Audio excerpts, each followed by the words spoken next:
Om. Can you hear me?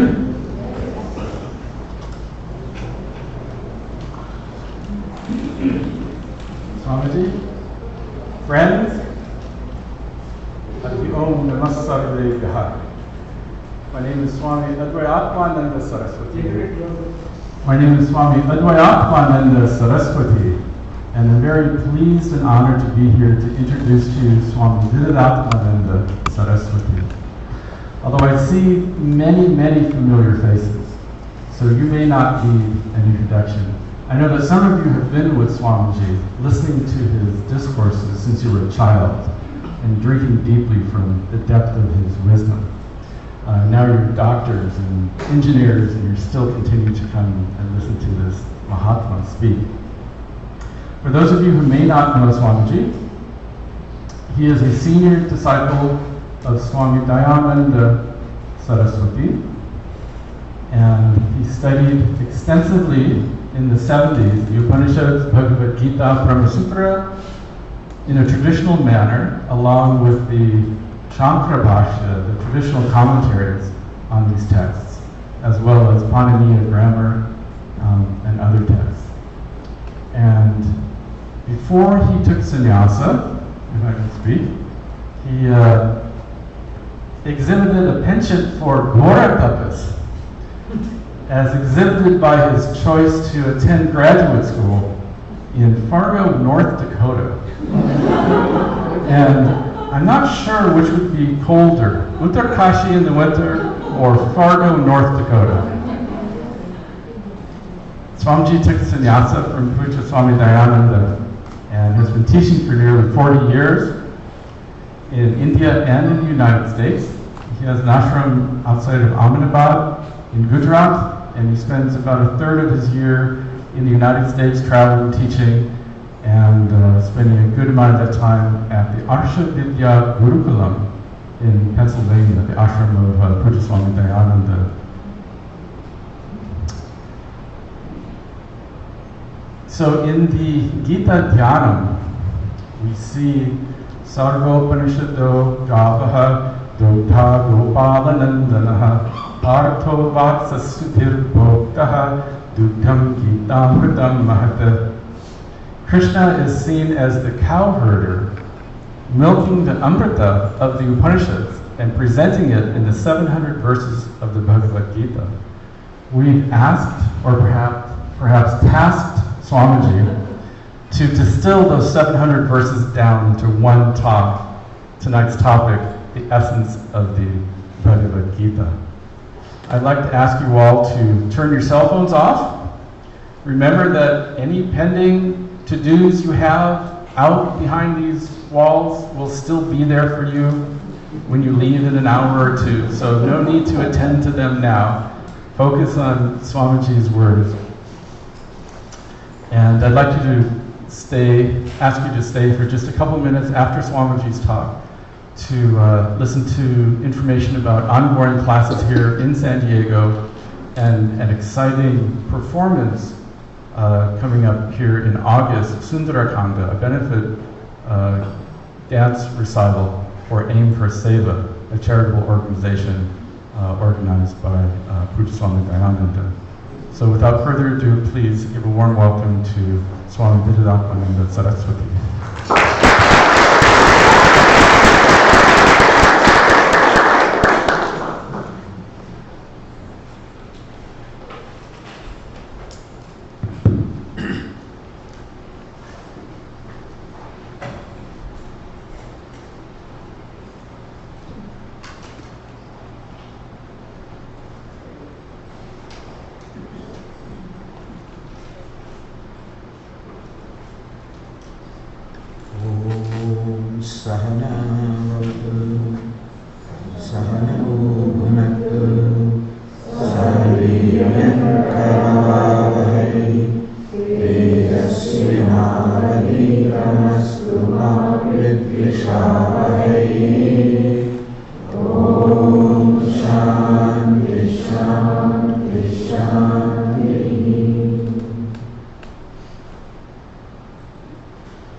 You must have heard the name of the great sage Ramakrishna Paramhamsa.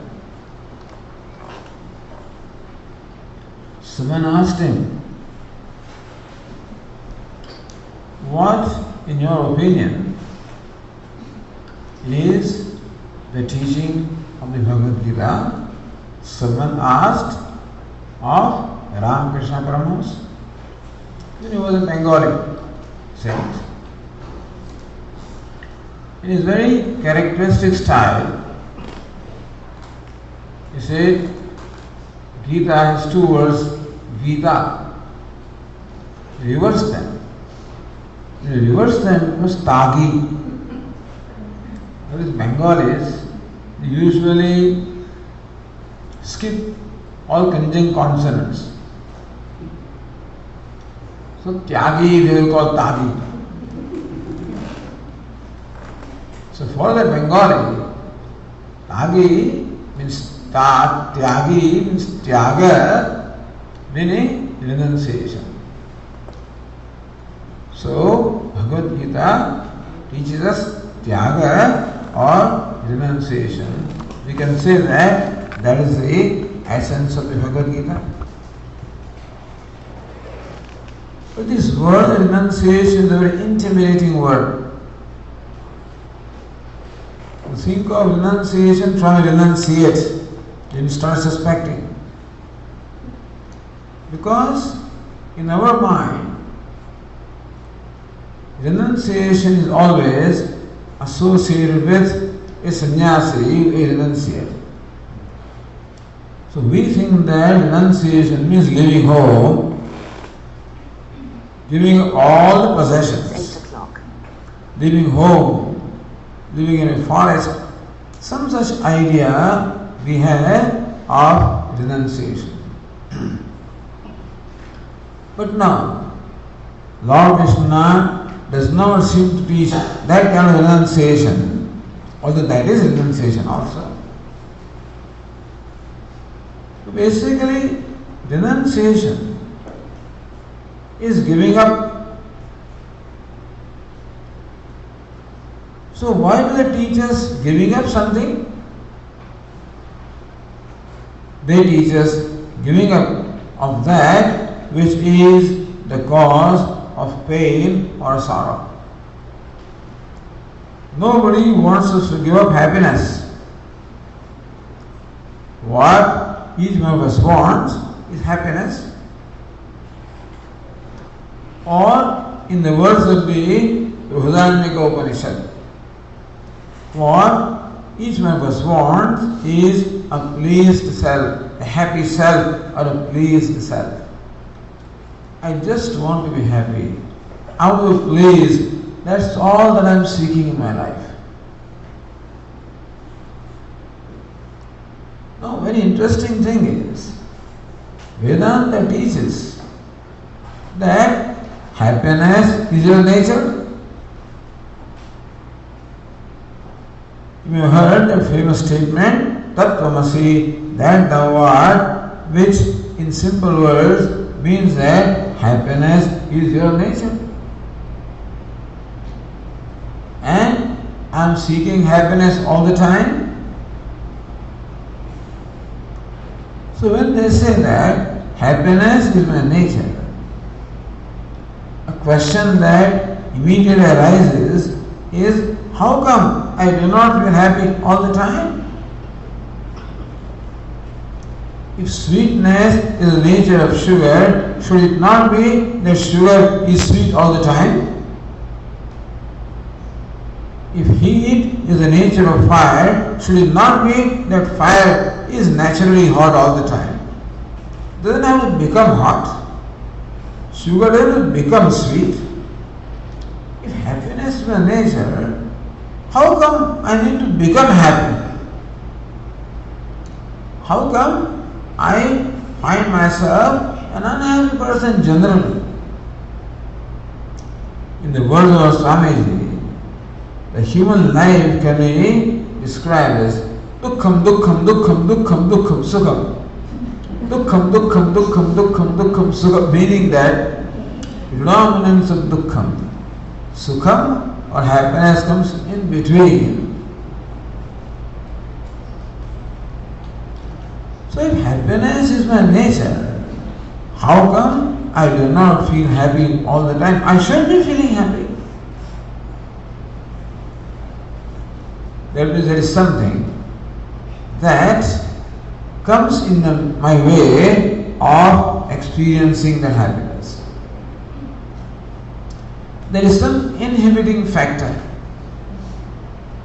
some kind of an obstacle that seems to deprive me of experiencing happiness, which is my own nature.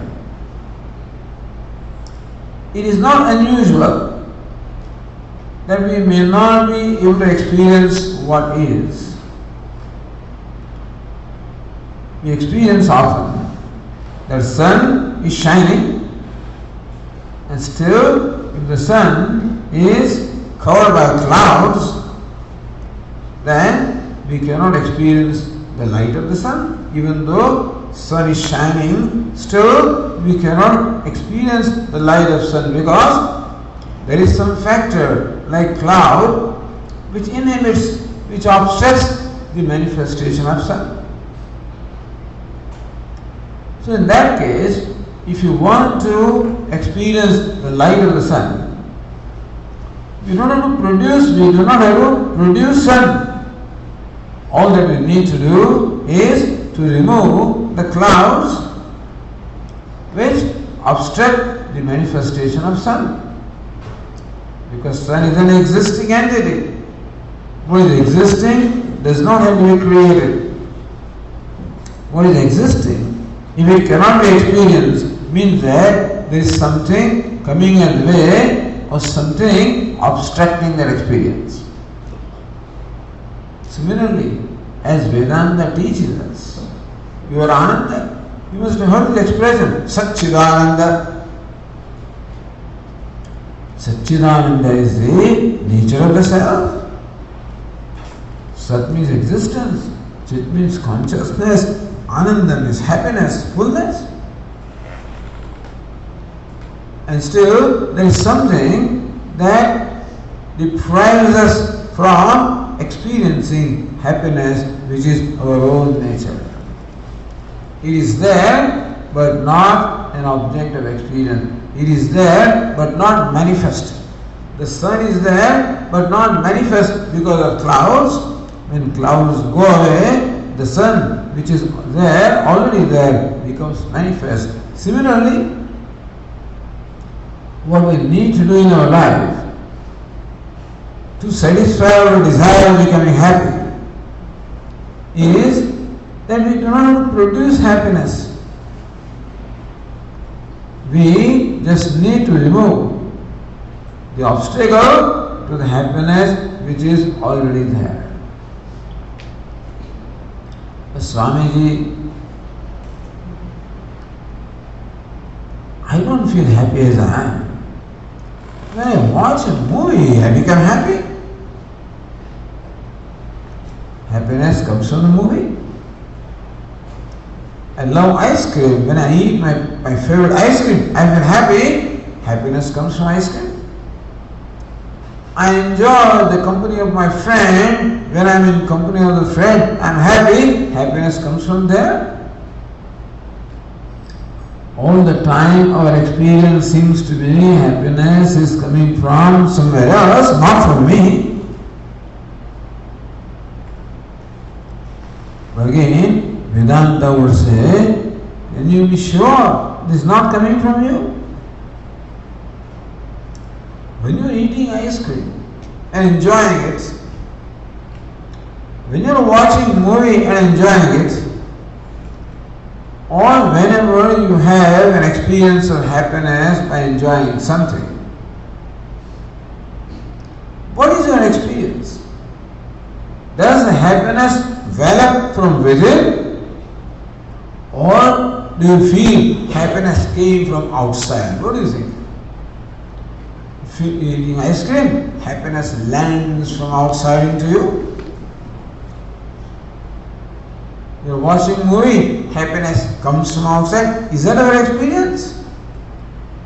No, our experience is that happiness is welling up from within. So you know what movie does? Movie simply removes that cloud.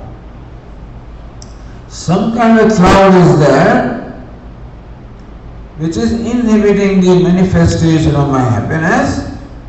You know what the movie does? Just removes that cloud. What ice cream does? Removes that cloud. What any object of pleasure, it may be my new cell phone, it may be my Twitter account, I don't know, whatever it is.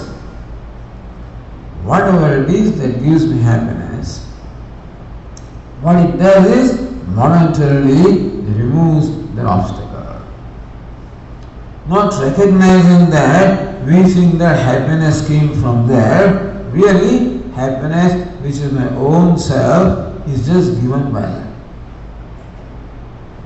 Sometimes it happens. Here is a group of friends. I'm talking about a condition in India. A group of friends, youngsters, or professionals.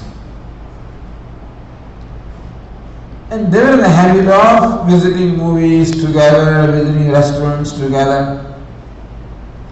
You know how it is in India, that when the whole group goes, usually one of them pays. Everybody is not what you call that.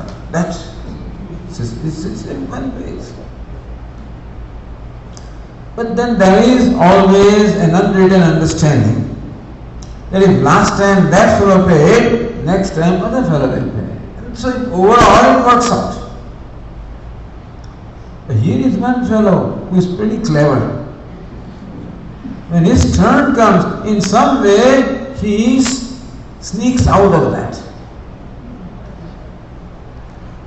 So then one of them decided to teach a lesson to this fellow. In the payday, you know payday, on which the pay is given. He has a wallet full of money in his pocket. All of them went to a restaurant that evening. This fellow also was there. And today they order very expensive food, and they really have, including this fellow. Because when somebody is paying, it's always, the food is more delicious always. So everybody enjoys food, a big, huge, fat bill, and then they get a huge tip. Some 3,500 rupees was the bill. And one of them paid. This fellow is happy. See how I got away with it today also. They came out of the restaurant. Outside the restaurant, there's another shop called betel leaf, that palm. So this fellow generously says, I will offer palm to all of you. That is nothing, that's piddling cost, but I will do that. So that is ordered. That fellow gave palm to everybody, say 250 rupees, some such bill. So he reached out for his wallet. No wallet? He was scared, he was afraid. Then a friend of his smilingly produced that wallet. I'm sorry, I had it taken back. When he counted, it was 3,500 rupees less than what it had. You know what this means? When this fellow was enjoying food, thinking that food comes from somebody else, in reality, he was enjoying what?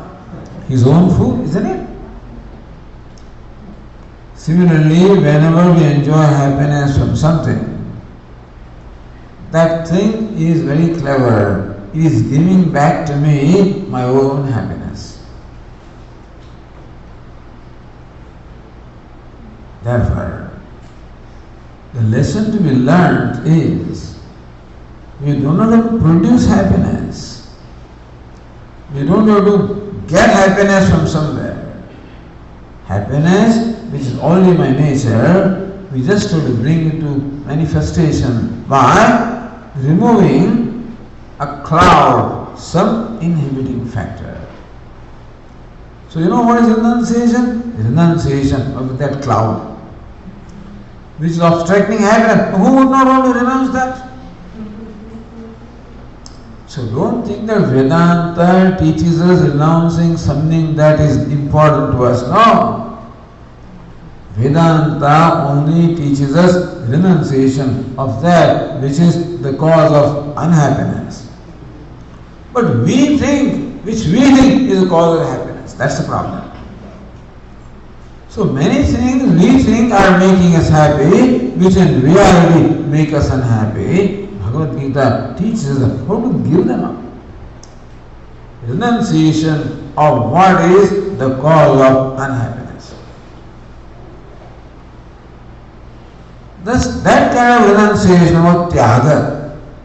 So when you reverse the words of Gita, it is what? Tyaga, means renunciation. That's the essence of the Bhagavad Gita. So what does Lord Krishna want us to give up? First of all, you know that the Bhagavad Gita is the teaching imparted by Lord Krishna to Arjuna. Where? Where was this teaching imparted? In the? Where was it imparted? In the battlefield, right? Which battlefield? They haven't seen the Mahabharata series, huh?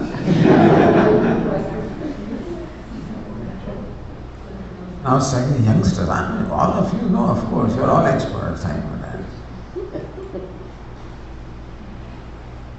It was given in the midst of a battlefield, Kurukshetra.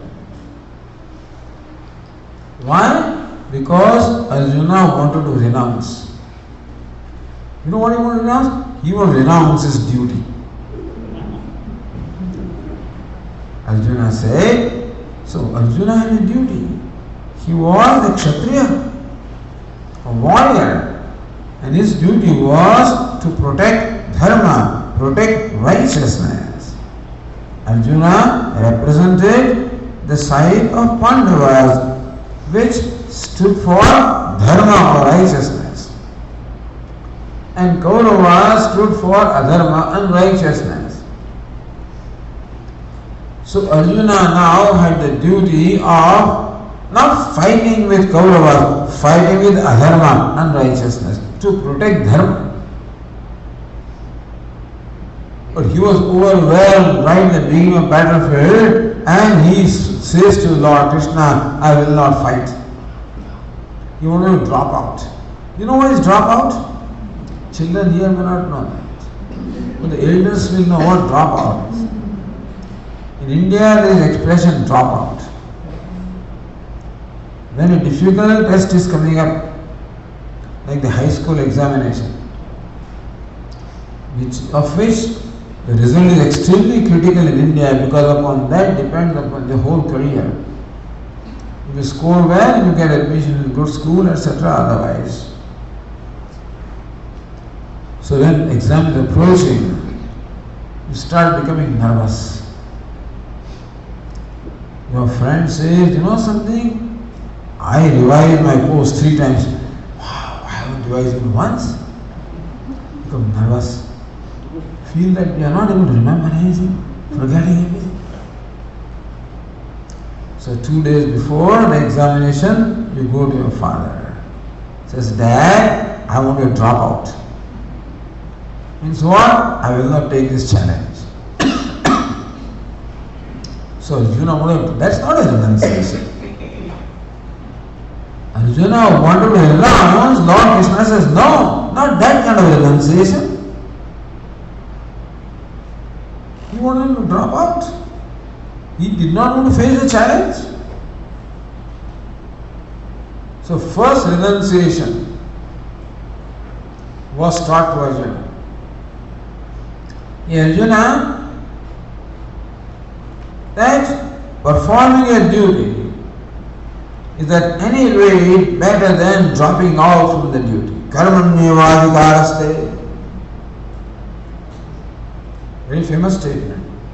Karmanyevadikaraste. Here Arjuna, it is your responsibility to perform your duty. Meaning, it is your responsibility to do what is right in a given situation. What is duty? Duty means what is right. Every situation expects from us an appropriate response. In every situation, we perform some roles. A woman may be a mother in a given situation, a wife in another situation,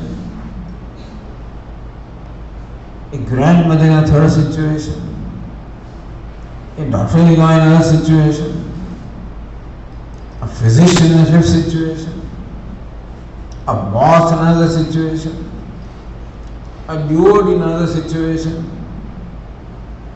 a shopping purchase in another situation. How a person performs variety of roles depending upon given situation, right? What is duty? Just play a role well, that's all. What is playing role well, Swamiji? Play the role according to script, See, when they play a role in a drama, they are supposed to play the role according to script, not as you like. In a play, you cannot speak what you like, you must speak what the script requires. You cannot act as you like, you must act as the script requires. Is it not so? So if you are playing the role of a beggar, then you must play the role of a beggar. In India, a beggar is sitting on the roadside and begging, and he has spread one cloth in front of him. And people are walking by, somebody throws a coin, somebody ignores him, somebody abuses him. The people are all kinds. Somebody insults him. What is the beggar's role? He is supposed to swallow everything. He is a beggar. He can't really afford to react. So his role was like this. Swallow everything as a beggar. But what happened once? This actor who is playing the role of a beggar, one evening when he was leaving his home, he had some argument with his wife. He said something, his wife said something. He said something, she said something. And then it became a heated argument. And this fellow is upset. He couldn't do anything, his wife was a very strong woman. Angry. He was getting late. He left home out of anger. When he shuts the door, you can see it's an angry person walking out. Opens the door of his car, switches on. Anger is even evident there also. When he drives, he shouts. For every driver is coming, he shouts from him. Anger. It's hangover of the anger. He goes to the studio, wears his costume as a beggar. Before going to the stage, they generally have a huge mirror there in the green room. And you are supposed to stand before the mirror and watch whether you are dressed properly or not. So he watches that and then comes to the stage and takes his place as a beggar. And as usual, they are everyday affair, every day is doing it. Somebody is walking by, somebody throws a coin, etc., etc. And somebody walks by and says something to him, uses a bad word towards him. Again, according to script, this fellow gets up and gives him a punch. The curtains come down. The director says, "What did you do? Why did you punch him? Why did you tell me this?" Wait a minute. He is supposed to tell you, you are a beggar, you are supposed to act only this way. You are not supposed to punch. So thus in every situation there is what is right to do and what I like to do. What I like to do is to give him one. But no, what is right to do is I must swallow my pride because I am a beggar. So very often in a situation there is a conflict between what is right to do and what I like to do. If you like what is right to do, you are lucky. But it happens only rarely. This man loved bitter gourd. You know bitter gourd Kerala? He loved it. His wife never liked it. And so she would never cook. This poor fellow said, this is season of bitter gourd. How come we don't have bitter gourd? I went to the shop, but there was no bitter gourd.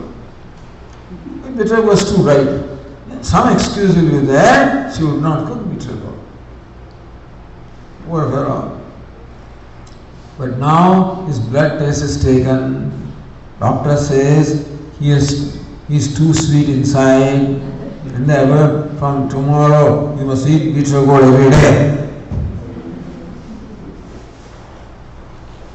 This is what you like is what is right. So very happens. Usually what I like is different from what is right. So a renunciation is involved. In performing duty, what is performance of duty? Doing what is right.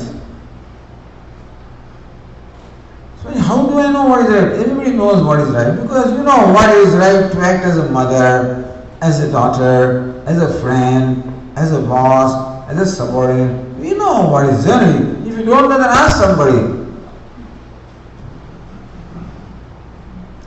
It's not always convenient to do what is right. What is right is to speak truth. It's not always convenient to speak truth. Swamiji, what is your age? They are in the habit of asking embarrassing questions. In India, that's a problem. You are traveling in the train. Other fellows also travel. Somebody quietly comes near to you. He develops an acquaintance and in 2 minutes he starts asking all your personal questions. Are you married? How many children you have? Where do you work? What's your salary? Now, I don't know to tell him everything, this is my personal, but that is how it is. Now, I am just getting 5,000 rupees of salary. But I am very ashamed of saying that. When he asked me, what is your salary? 15,000 rupees. I am ashamed of my age also. I am little too old and still earning too little. What's your age? 25 years. Because what is right is not what is convenient. Speaking truth is not always convenient. Being honest is not always convenient. Keeping my anger under check, not always convenient. Helping somebody else, not always convenient. I won't help this fellow. Oh, that's your duty. See, this person is given an assignment. In India, and everywhere, nowadays in US also, there are marriage receptions. And hundreds of people come. 1,000 people, 1,500, so many people come reception. So when you enter that gate in the reception, usually somebody is stationed there to receive everybody. He is a good friend of the bridegroom and he is stationed here to represent the bridegroom to receive everybody. When you receive somebody, you receive with a smile. His job is to smile at each one who comes. Give a rose, and sprinkle rose water. This is a duty. This He's a receptionist. Now when a friend comes, lot of rose water. And when, after all, so many people are there may be people who are all friends of that fellow, but they're not friends of this person. It's quite possible that there is somebody whom he dislikes, whom he hates. No, he walks in. What is his duty? Smile, give a rose, sprinkle rose water. You know what this fellow does? Just looks away, as though he's not seen it. Does not extend the rose, doesn't sprinkle rose water, because I hate him. How can I give him rose? How can I do that? Is it right? Right now, he represents his friend. And therefore, all the guests who come are his guests. And accordingly, he is supposed to receive them. But what comes in his way? What we call is raga and dvesha, attachment and aversion. Aversion for somebody, and therefore he wants to avoid. He doesn't want to give him the benefit of the rose water. Attachment to a friend, giving him too much. So these attachments and aversions, they come in our way of doing what is right. When the mind is free from attachment and aversion, there is no difficulty in doing what is right. Then what I like is what is right. But when attachment is there, aversion is there, then they come in the way of doing what is right. Arjuna also, attachment and aversion. He found that in both the armies there are all the kith and kin, all the near and dear ones are in both the armies. His attachment. Lord, I will not fight this battle. He knows it's not the right thing to do, and still he will avoid fighting battle because of the attachment. You follow? Lord Krishna does not care whether Arjuna fights battle or not really. Some people believe that Lord Krishna is an agenda.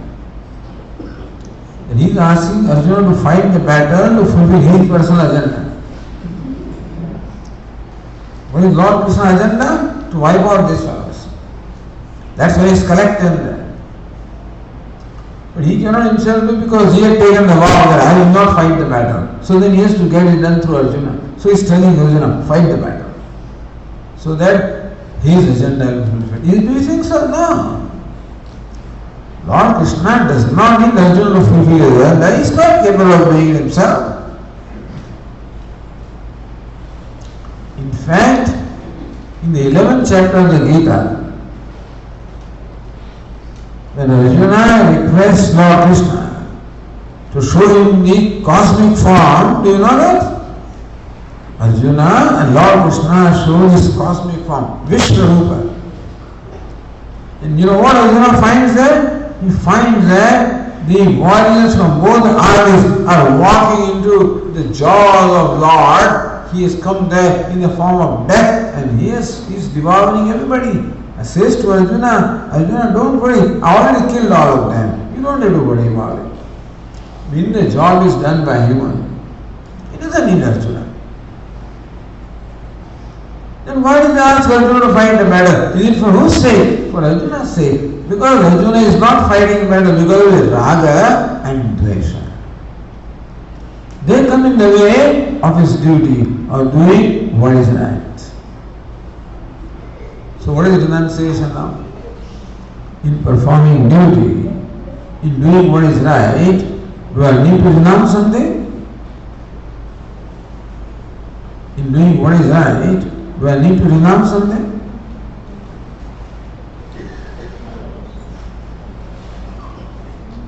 For example, this fellow is appointed in the place of receptionist. Suppose when a person whom he dislikes, he comes, You know what is his duty? Smile. Rose. Sprinkle rose water. When can he do that? Even there is no wish. I'm asking the young people, they are sitting in front of me. You all know it all, right? They know that.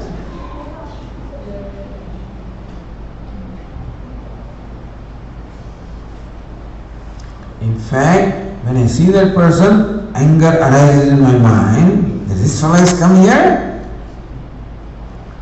What I like to do is to settle account with him. Maybe give him a punch. That's what I like to do. What I'm required to do? I'm required to smile at him. Give me a rose. Sprinkle rose water. When can I do that? When I keep that anger under control. Is it not so? When I give up my hatred, aversion for this person, then alone I can do that. Is it not so? If I come under the sway of my anger, will it be possible for me to smile? Thus, for doing what is right, I am required to renounce. Renounce what? My aversion or attachment. So, first level of renunciation that Lord Krishna teaches is what? Renunciation of raga and dvesha, likes and dislikes, attachment and aversion, which is what we have. And you know what is the obstacle to the experience of happiness? What is that cloud that really covers the happiness which ourselves? Is a cloud of raga and dvesha, attachment and aversion. Whenever my mind is controlled by attachment, aversion, anger, greed, jealousy, hatred, resentment, you please tell me, is it possible for me to be happy when I am angry? Is it possible? When there is jealousy in my mind, is it possible for me to be happy? I am very happy this morning. Swamiji, I am jealous. I am very happy, I am angry. Will you say that? I am happy, Swamiji, seeing you because I hate you. Is it possible?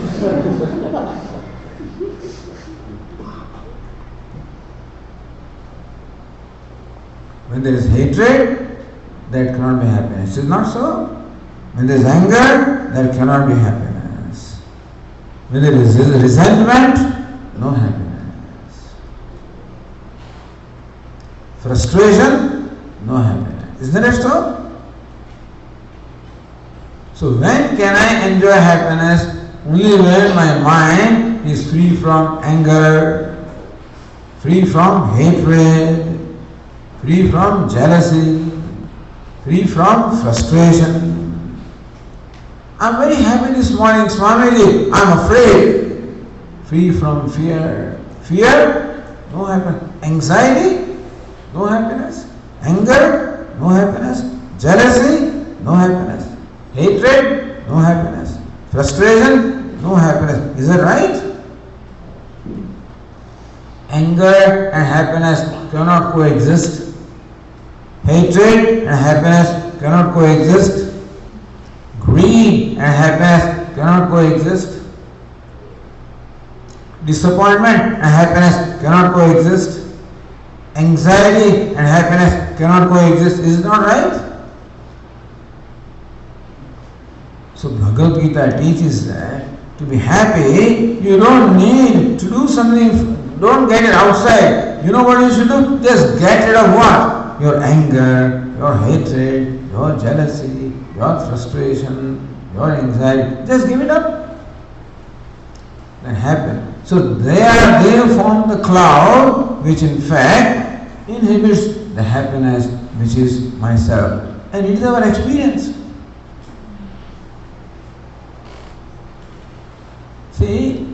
Suppose you perform one act of kindness. Sometimes you find an opportunity. You are walking by on a sidewalk and you see an old person standing there and wants to cross the street. And he's not even steady, You can see that person needs help.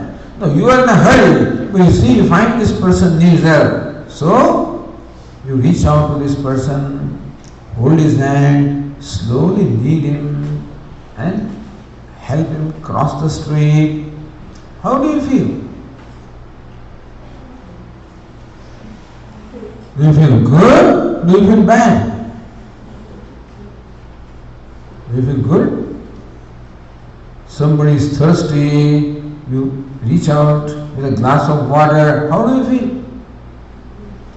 Somebody is hungry, reach out with a piece of bread. How do you feel? Somebody is unhappy, somebody is bereaved, you go and console that person. How do you feel? Do you feel happy or unhappy? Why do you think that you feel happy when you are kind? Why do you think you feel happy when you are kind? Why do you think you feel happy when you are helpful? Why do you think you are happy when you are compassionate? Why do you think you are happy when you are able to even suffer some pain for doing something good for somebody? Why? Because that is what we expect from other people, is it not so?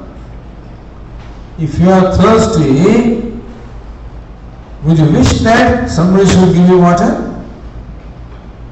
If you are hungry, would you wish that somebody should give you food?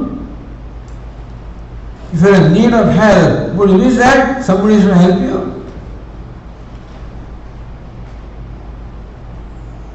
If you are sad, would you wish that somebody should come and,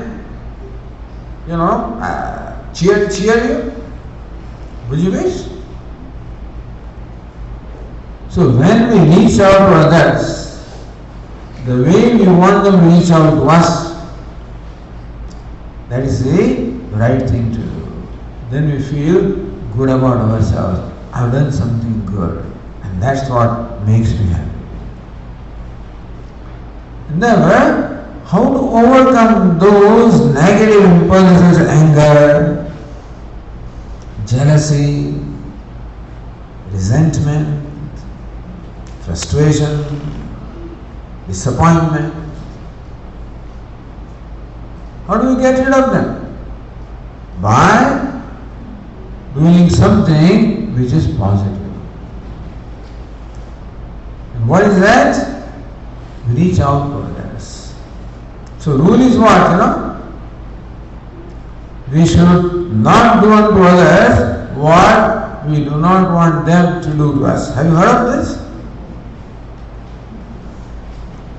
Do not do to others what you do not want them to do to you. And the corollary is what? Reach out to others the way you would want them to reach out to you. So please tell me, would you want others to be kind to you or cruel to you?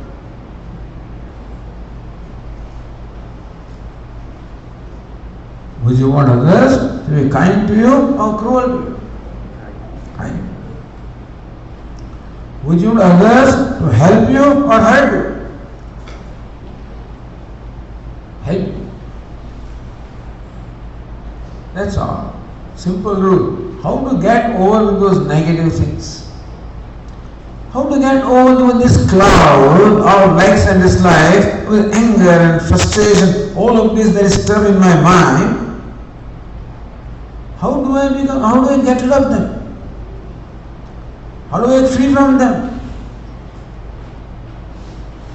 By doing to others what you would like them to do to you. By doing to others what you would like them to do to you. Meaning, deliberately become kind to others, helpful to others. Suppose I made a mistake, would I like to be punished or would I like to be forgiven? When somebody makes a mistake, offends you, then you want to punish them, you want to retaliate. That's the usual reaction, is it not so? He deserves that, Swamiji. But suppose you did that. Suppose you offended somebody. Would you like to be punished or would you like to be forgiven? So one simple rule in interacting with others, one simple rule is try to place yourself in the condition of the other person and ask yourself, how would I like to be treated if I was in that position? Swamiji has done this to me, I'm going to take care of him. I'm going to see him. Ask yourself, if you did that, how would you like to be treated? Like to be punished? No, Swamiji. You like to be forgiven. So what should our response to that person? Punishment or forgiven? What do you want to do? What should you do? What is right to do? What I like to do? Give me one. What is right to do? What is right to do is what I would have liked to do if I was in that position. What is right to do is forgive. Is it not so? That fellow is cruel to me. So what is my response? Cruelty for cruelty. That's what I would like to do. What is right to do? Would I like somebody to be cruel to me or kind to me? Kind. So what is right to do? Being kind. You understand what I am saying? In so doing, in order to be kind, I have to let go of something. What? My tendency to be cruel has to be given up. Then alone I can be kind. Is it not so? My tendency to punish somebody has to be given up for me to be forgiving to that person. Is it not so? Let's go renunciation, okay? That kind of renunciation Bhagavad Gita wants. Would you like that or not? As I say, renunciation of that which makes us unhappy. You know what makes us unhappy? Swami, my mother-in-law, my daughter-in-law, my neighbor, my boss. If you ask who makes me unhappy, I am sure that there will be a number of reasons those who make me unhappy. Is it not so? So the whole world is like, these days it is like that. People are like that. But suppose I tell you that nobody can make me unhappy unless I cooperate with them. If I cooperate with them and making me unhappy, then alone they can make me unhappy, not otherwise. Would you believe that?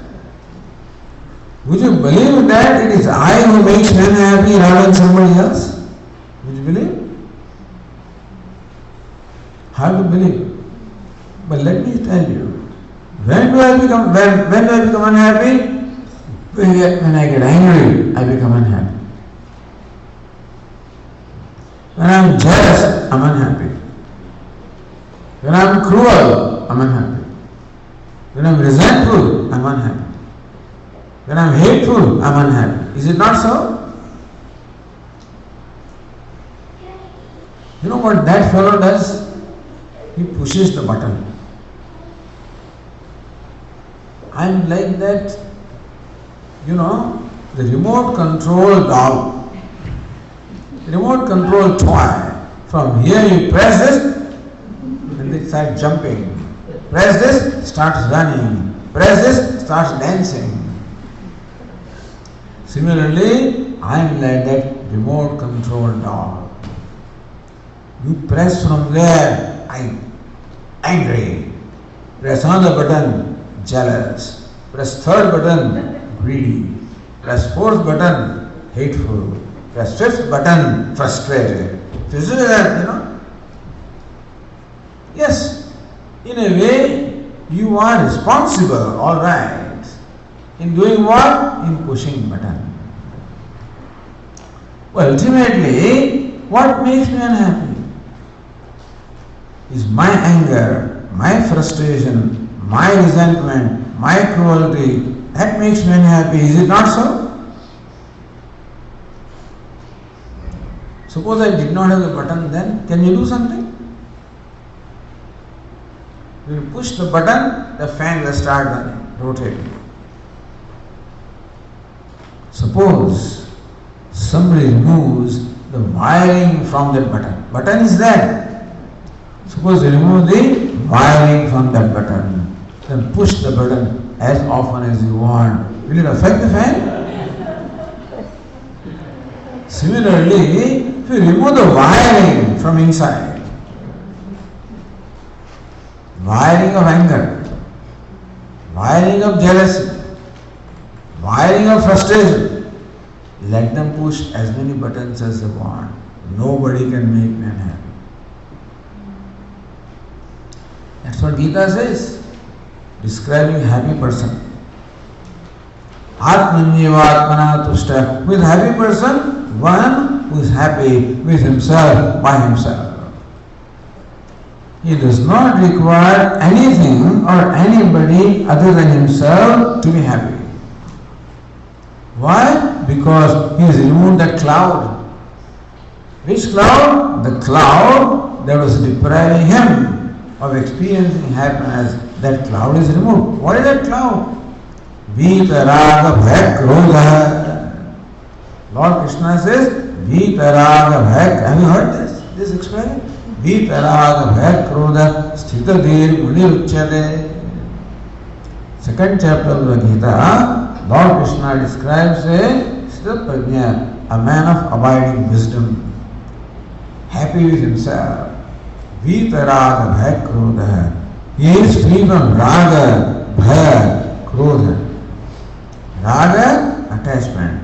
Bhaya, fear. Krodha, anger. Which includes everything else that I talked about, cruelty and all that is also excluded. Meaning that he has become free from them. That is why he is happy. So here is a person who is happy by himself, with himself, who does not require anybody or anything to be happy because he has discovered himself to be the source of happiness, which we all are. It's not his only privilege. Because self is happiness.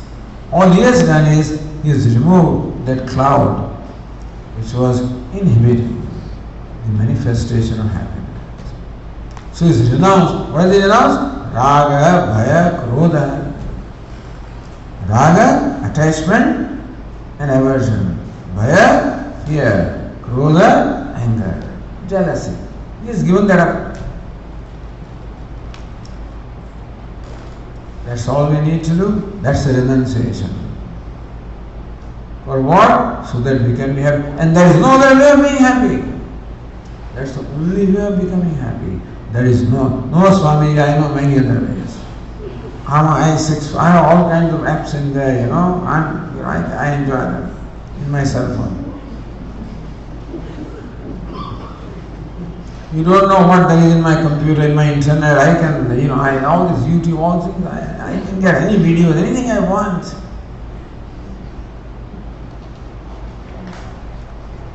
Swamiji, this is my favorite restaurant. When I go there, I enjoy those, I enjoy Mexican and I do this. Suppose you are given your favorite Mexican food. Suppose friends are going to a restaurant, they are to enjoy that. They are walking along, they talk to each other, friends. And some of them have some, real funny habit of teasing them. They tease each other. pull each other's legs. Is it not so? People do that. Sometimes make fun of them, get fun at their cost, not uncommon. So I was going to a restaurant, one fellow did this to other fellow and said something which was very humiliating, and this fellow is hurt. With a hurt mind, he goes to Mexican restaurant. His favorite dishes are there. Do you think he can enjoy that? If that food can give me happiness, it should give. Can it give me when I am hurt? No. I remember that when examination would come, you know what happens when exam comes? In mind inside, you are really nervous. At that time, to encourage the son, my mother would cook very good food which I love normally. But before examination, something is happening inside, The food wants to come out, doesn't want to go in. At that time, the base food also cannot make me happy. If things have capacity to make me happy, they should make me happy. No conditions, not so, no. When can I be happy? When my mind is free from all these negative tendencies. Then alone I can be happy. And then I don't even need that food to make me happy because I make myself happy. Food is then icing on the cake. Have it. We don't need it. You may as well have it. I'm not saying that after that the wise person will never go to a restaurant. He doesn't have it. He may. If you take him, he'll take more. He doesn't need a movie or something to make him to entertain him because he has discovered the source of happiness, his own self, which each one of us can do and have to do. Because there is one source of happiness and that is self, nowhere else there is happiness. Others only make a show of giving me happiness which belongs to me, like that friend who he treated everybody coming from his own pocket. So what do we want? To be happy, please the self. For that, we do renounce. What do we renounce? Anger, jealousy, greed, hatred. How do we renounce? By trying to do to others. Simple rule. By trying to do to others what you would like to be done to you.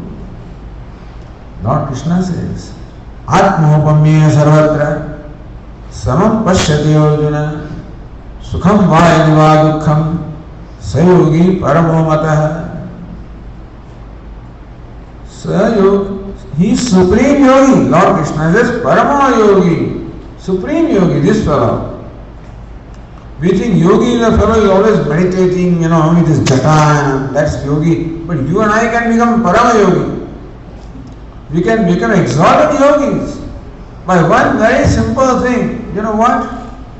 Treating others as we treat ourselves. That's all simple rule.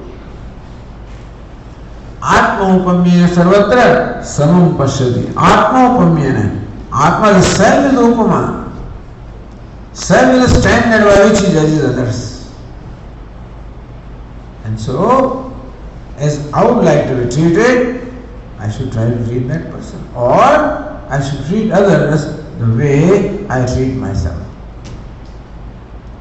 Would I ever want to make myself unhappy? No. And I should try not to make others unhappy. I always would want to make myself happy. Try to make others happy. Simple thing. No big deal. Nothing complicated. Just do this. All those fellows will go away. Anger, jealousy, frustration has no room at all when this is what is right to do. In every situation, you know what is right to do? Right to do is to treat others the way I would like to be treated. To treat others as I would like to treat myself. Simple. Very difficult, Swamiji. Easier said than done, I admit. that just needs renunciation. Why we are not able to do that? This fellow, I can't, I hate him. So for me to treat him like myself, hatred has to be given up. Yesterday he did that, Swami, I'm going to look at him today, I'll take care of him. That enmity has to be given up. Then I can treat others the way I treat myself. So to do what is right, even if it is not what I like. When I'm angry, I like to do something which is not right. When I'm greedy, I like to do something which is not right. When I'm jealous, I like to do something which is not right. Simple rule. Do what is right, even if you do not like it. And all likes have to be given up. All partiality has to be given up.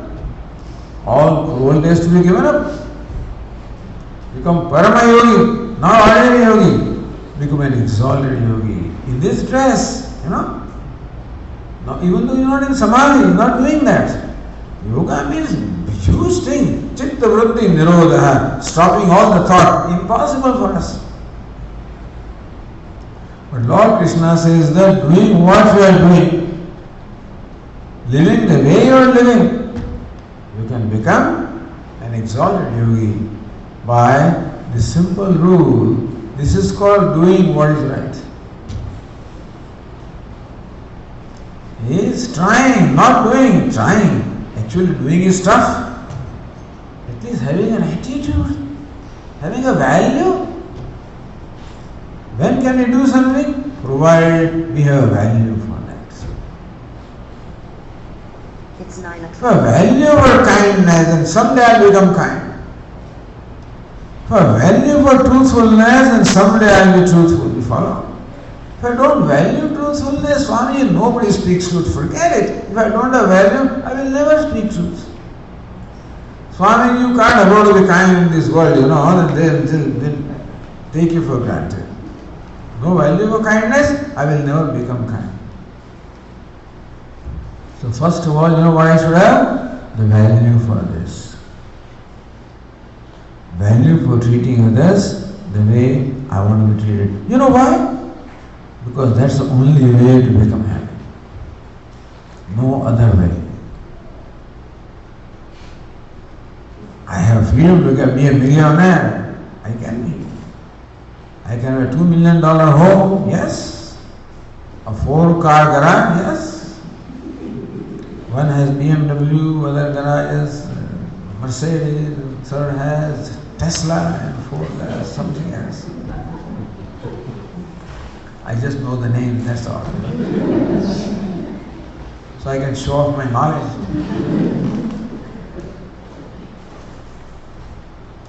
You are free to do all of this. Please do that. Nothing wrong with that. But do this also, any addition to that. What? Try to do to others what you like to be done to you. Then you have the cake. Then those things are icing. Without cake, what's the use of icing? When we do that, the wiring goes away. People will push buttons. That's how world is. But when we do this, that wiring, what wiring? Anger, jealousy. That wiring goes away. Vitaraga, bhaya, krodha, no raga, no bhaya, no krodha. But Swami, when will that happen? Don't worry, when will it happen? When that happens, of course, it's a great success, great achievement. But even the process itself is good.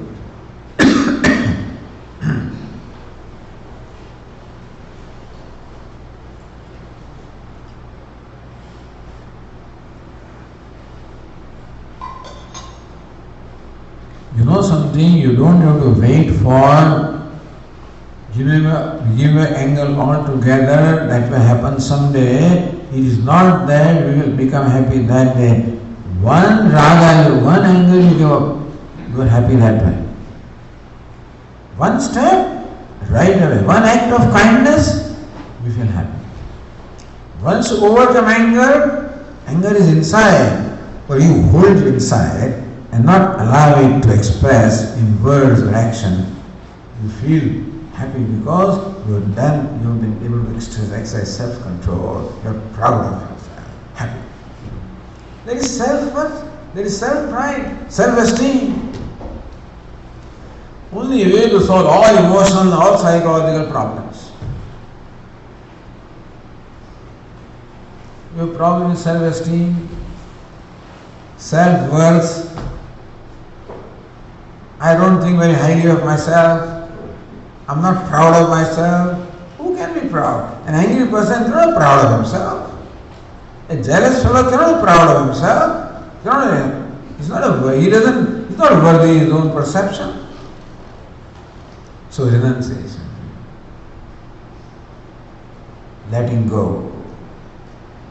Unfortunately, we justify, Swami, if you don't get angry, you cannot get anything done. That means there is no value for becoming free from anger. It will never go. There's value for becoming free from what we call inner enemies. What are they? Inner enemies. I don't need enemy outside, I have enough of them inside. They used to say, with friends like you, we don't need enemies. Have you heard of this? With friends like you, we don't need enemies. So these fellows were all welcomed as friends at one point in time. Anger was welcomed as friend because I thought I could get what I wanted. Now I realize that all these fellows are my enemies. Just to get rid of them. That's it. Because sitting inside, they just make me miserable. I don't need anybody else to make me miserable. Those fellows are enough. Others will pour salt. There is a pouring salt over the wound. It burns. So the world always pours salt. But it will cause pain provided there is wound. Otherwise they can pour salt. What is the wound? That anger, greed, these are the wounds. Then they pour salt. If I get rid of them, they can do what they want. That's how you gain freedom.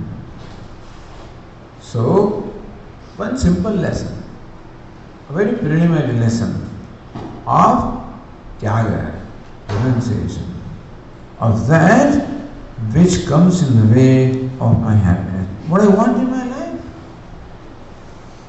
it deprives me of that. And they are my enemies, not friends. To first having understanding this, that they are my enemies. They deprive me of my happiness. If I should not have them, I should get rid of them. So value of getting rid of them. Value of being a kind person. Value of being a compassionate person. Value of being a helpful person. Then I make an effort. Every situation gives you an opportunity to practice this. I can be kind or cruel. I can give or grab. Both things are right. In every situation we have an opportunity. We have a choice to be a grabber or giver. Grabbing is natural. Because I think more I grab, happier I am. Giving is difficult. What is right is giving. What I like is grabbing. So for giving, I have to give up, renounce what? My tendency to grab. Whereas renunciate, one who does is a renunciate. Lord Krishna calls him a renunciate in the Gita. Yes, Sanjita Sannyasi, Yoda Dveshta Kankshati.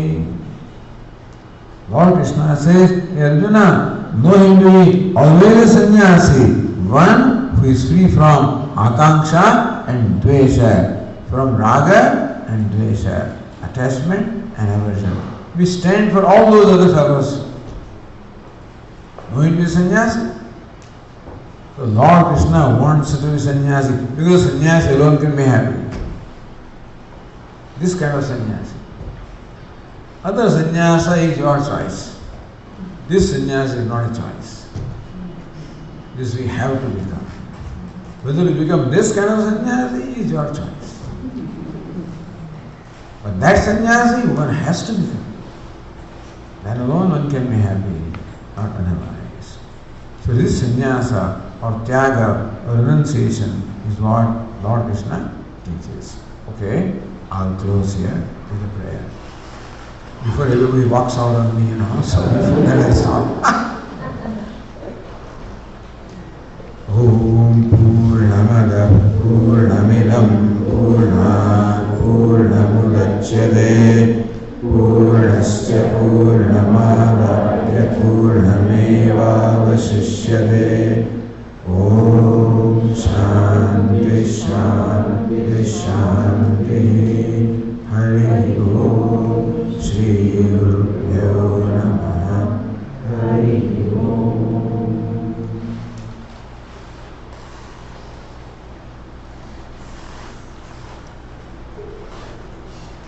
Thank you, Swamiji. It's always so refreshing whenever I hear Swamiji speak. It's easy to get caught up in the esoterica of spirituality. We think it's so profound, so therefore it must be so complex. And yet every time I hear Swamiji speak, it's just ringing so clear and so true, this Gita Amritam, which he's given to us. Thank you very much, Swamiji.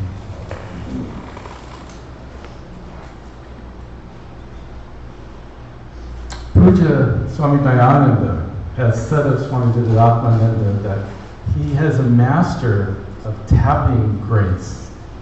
Tapping grace. I heard him say this. Like you tap a tree, you tap a maple tree to extract the maple syrup from it. And usually that comes out very slowly, just drip by drip. But here you see that this flow of the Ganga Dhyana that comes from Swamiji is so sweet and just so natural to him. It's just, my heart overflows whenever I hear Swamiji speak. I'd like to say a couple words about a Center for the Teaching of Traditional Vedanta, Sanskrit, meditation, and chanting here in San Diego, blessed by Puja Swami Dayananda, called Arsha Drishtihi, the vision of the rishis, the vision of the sages. We have online and in-person classes.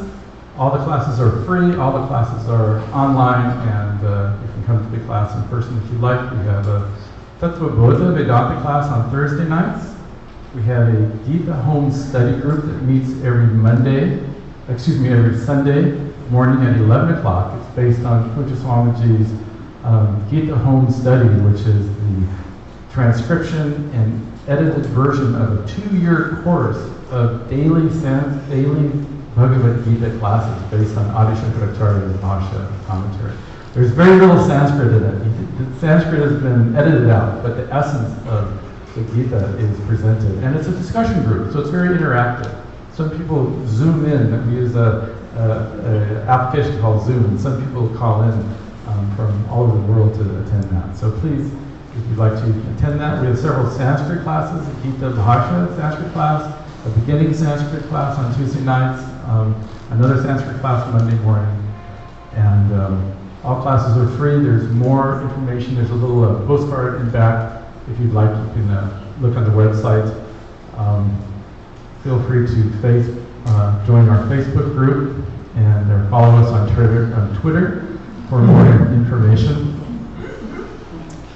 I'd like to... high-tech Swami.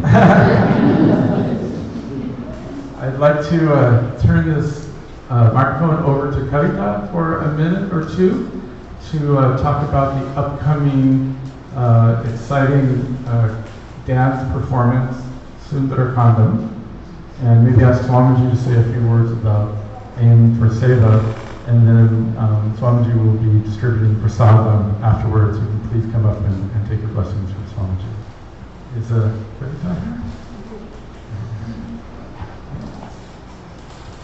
Swamiji, could you please say a few words about Aim for Seva first? AIM, All India Movement for Seva. My Guru Pujya Swami Dayanandji initiated this movement about 15 years ago, seeing the need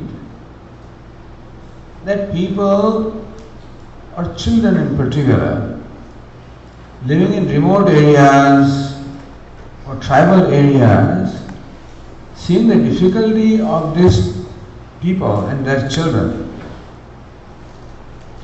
how they were deprived of primary education because there was no facility of education. They were deprived of primary health care. And so Swami said that it is important that we have to reach out to them. The so-called remote people, the history of India, we know very well that there were many people who were perhaps unfairly treated by the mainstream society. In their world, they were outcast. All kinds of things happened. So we have to make up for that. And so Swami came with the idea, people helping people. There are people who need help. There are people who are able to help. There were people helping people.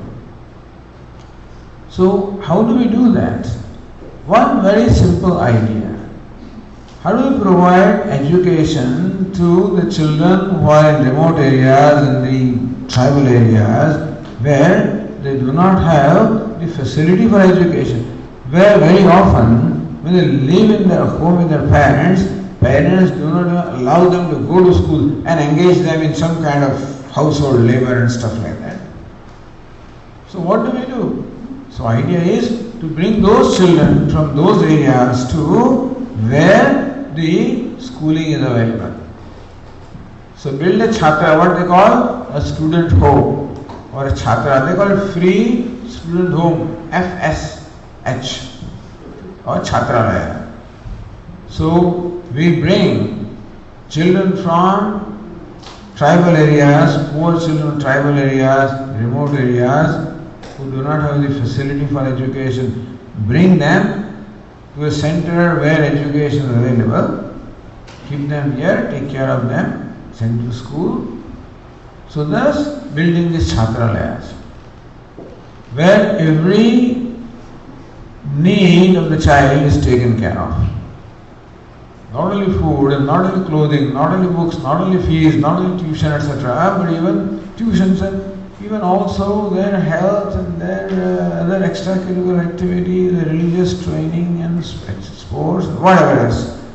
All possible, training and facilities are given to these children, which our children may get, more or less. And right now, this movement was started about 15 years ago. In course of these years, we are already having more than 100 Chhatralayas in some 14 or 15 states of India. And number is growing, of course. About 4,000 children are taking advantage at a time. Many of them already graduated, but the present, at any given time, about 4,000 children take advantage of this. We also have some primary healthcare facilities, etc. So this is the work that is done by All India Movement for Seva. Swami gave one word. What is aim for Seva? Aim is caring is the aim. CARING, caring is the aim. So we express our care for those who need it. Just an opportunity to do to others what we like to be done to us. Opportunity to give instead of grab. Opportunity to be able to contribute instead of consume. So this is what Aim for Seva does. And of course it runs on donations because children are charged nothing, naturally. And so one of the things that Aim for Seva is doing since last few years is organizing fundraising programs And by way of that, we are also organizing cultural programs since last about 5 years. Mainly to create awareness in people that something like this is there. In different cities, this cultural program, a very specialized professional dance troupe comes and presents a dance drama. So first it was called Nayani, second year was something else. Prabhavati, last year it was I think Meghadutam, this year it is Sundarkandam, etc.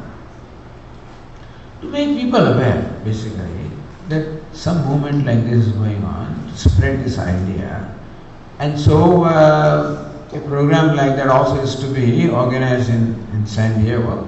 I think now, Kavita can continue. San Diego will host our first annual Sundarkandam on August 22nd, which is a Saturday at 6 p.m. at JCC. We are joining 18 other cities nationwide, so we're very excited about it.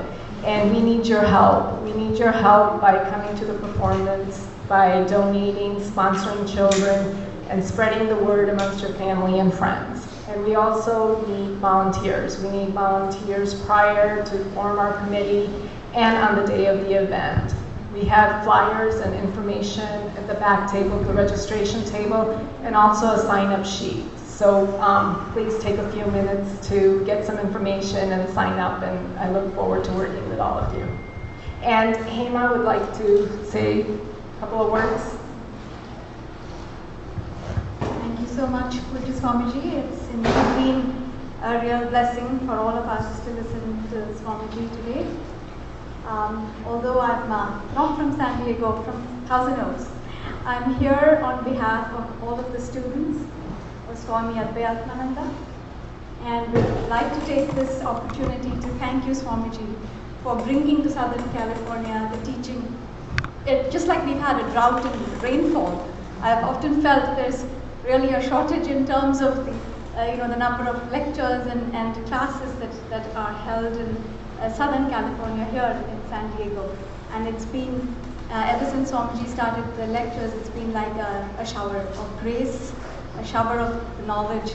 So if you want to continue to learn and remove the inhibiting factors, as Swamiji said today, take care of all the wiring problems, enjoy this beautiful journey of discovering ourselves, I encourage you to definitely reach out to all of the students here, to Swamiji, and attend the lectures.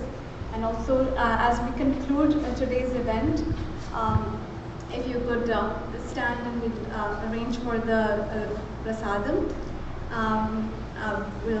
And I'll also distribute some of the Guru Dakshina covers, and you could stand and Swamiji will offer you the prasadam and the food as well. Thank you all for coming. It's been a wonderful evening.